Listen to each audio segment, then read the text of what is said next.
We're here in Samorin ahead of the Challenge Championship, and I have got Andreas Dreitz pro bike, the Wilier Triestina Turbine. Well, interestingly, Andreas has only moved on to this bike earlier this year, so he's made quite a few adaptations, and he's going to be joining us later on to talk through those. But let's carry on and start by looking at the frame. It's the first time we've ever actually featured a Wilier pro bike, and Wilier do pride themselves on the 4 pillars. So they design it around aerodynamics, which I think is fairly obvious. We'll look more at that in a moment. Also, braking efficiency.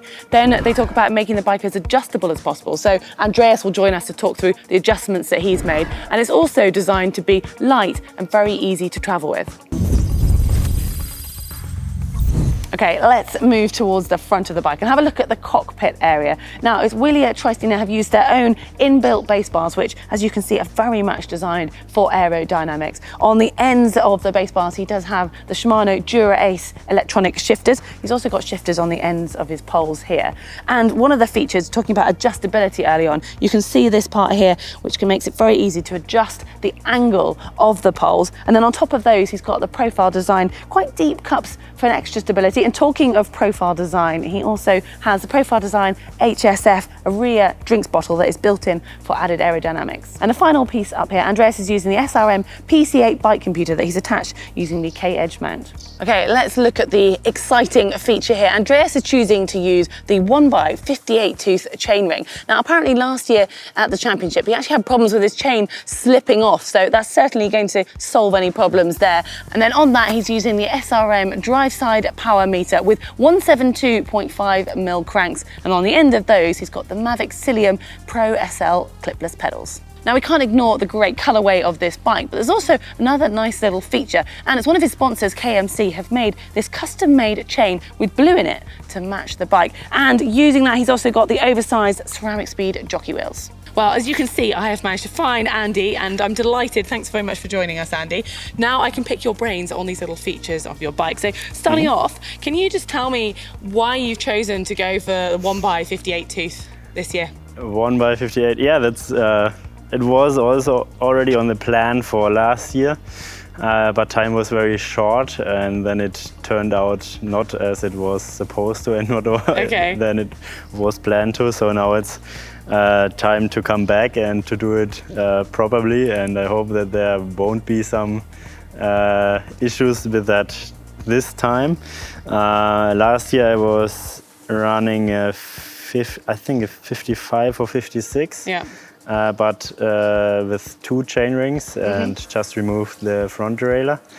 And gone up to a 58 as well? No, I think it was 56 last year.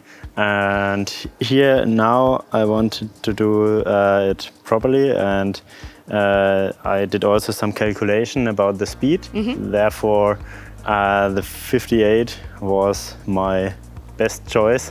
Cool. And now for easy ride, if I'm in the smallest gear, and have with a cadence of 100, I think I'm at 29. Okay. So if I go slower and to start, then I need some power. But for race, that's definitely so 100% for racing. Have? That's an 1125 cassette. Okay, so tuned perfectly for this flat course. Perfectly for this flat course, and yeah, to have a lot of options in the speed zone from 40 to 55 or 45 to 55, and that's hopefully also the speed where I am riding the most time of the race. Let's hope so. And there's no uphill section. We need to go over a bridge one time, and that's it basically. Well, talking of being race prepared, you've obviously got the disc wheel on for the race. Just talk us through the wheels that you're using, front and back. That's the Mavic disc with disc brakes. I think it's also still custom made, because disc brakes are kind of new to time trial bikes. Yeah. And then in the front, I've got, that's a tubeless ready Comet front wheel with 64 millimeters aero. So I can ride it tubeless, but here for this one I have a clincher option. And you've got tubular on the back. And tubular on the back. Now, I gather you have done a lot of work, and I can see from some of the stickers on your bike that you've been working with my position to really hone in your position. And this bike is designed specifically to be very easy to adapt. What adaptations have you made since you've been on this bike this year? We did some changes. Well, there are, of course, position here on the cockpit that's very individual. Yeah. And we try to go long in here. And these are tri-rig extensions. So they make them very long. Most of the normal extensions are shorter. Okay. To get some length in here, and then also to try to go narrow here. And I see you can adjust the angle very easily. Have you played with the angle very much of the poles, or have you kept them fairly? We didn't play so much with the angle. We tried to. We did a lot of testing already before that with my old bike, and there we got my position in this setup, and then we tried to put similar position on the new bike. Okay. And therefore we made a lot of adjustments here to fit it, and also here that we have a slightly angle upwards. To feel more comfortable in there, and also when I'm in here, I try to have some pressure here. Okay. So it's not just lying in there; it's also stability, and also with the arms to hold the bike to put more pressure on the pedal. Okay, interesting. This feature here, talk me through this. That was just an idea to fix the bib number better. Okay. So because usually the bib numbers are very long. Yeah, and they flap and around. then it's better to fix it somehow. Nice. Instead that it's fluttering around. So this is. And that was just a 3D print option for so it's for the something bib that you guys have number. designed with Wilier designed for you. That was something what Claudio from Wilier brought Made. me to the first race. Then, we talked about it before, and then when I did my first races, he just came around with it and said, "Hey, I got something for you." Great. And finally, your position on the saddle, and what saddle are you using? Just talk us through this part. Yeah, that's a Physic saddle. He has a little bit rubber shape. Okay. So that you sit smoother on it, and you don't move so much on it. Okay, we're going to have a quick look, Andy, at your kit, and obviously we're going to start with the swim. So what wetsuit are you using? I use the Sailfish Ultimate. That's a new wetsuit for this year. Yeah.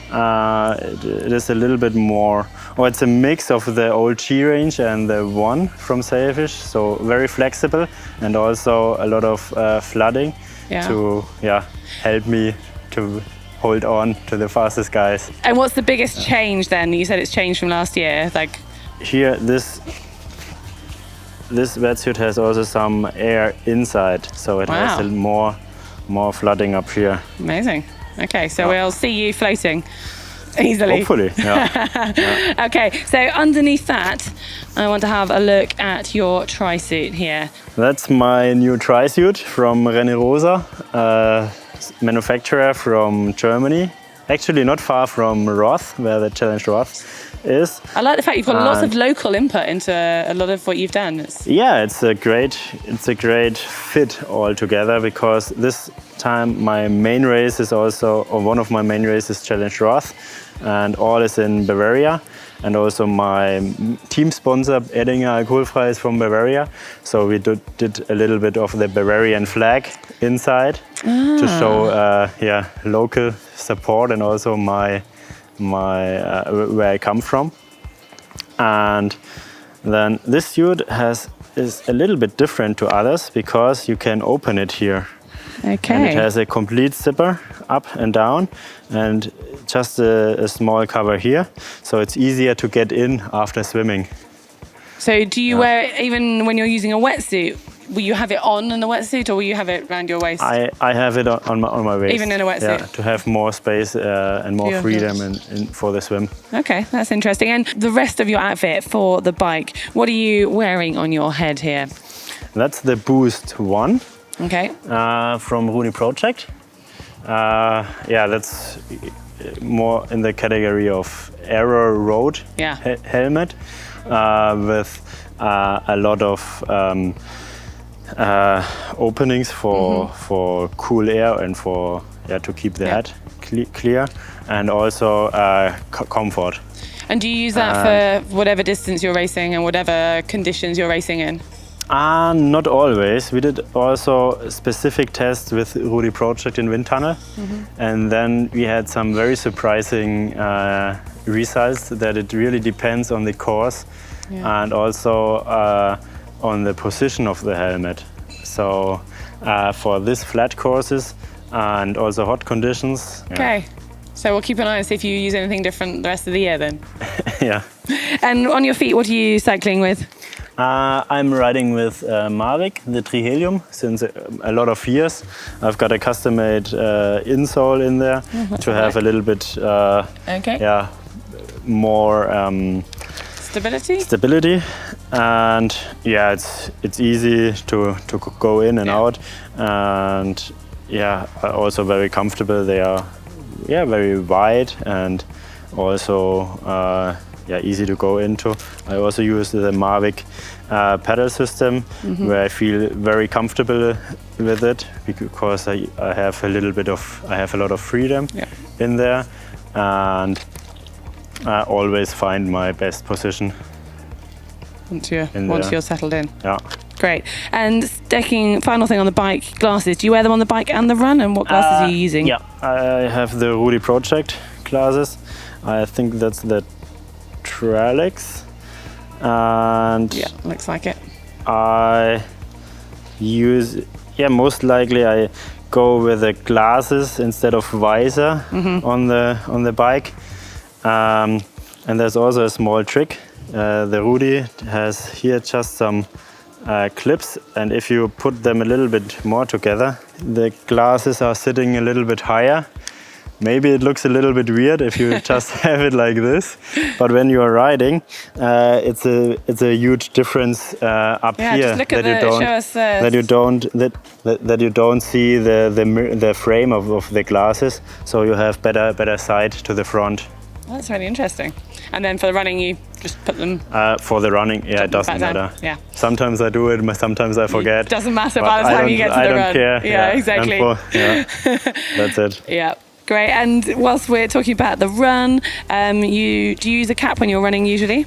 So you've got one here. Yeah. I don't have so much hairs here, and when it's hot, I try to cover my head, and that's a safe-ish running cap.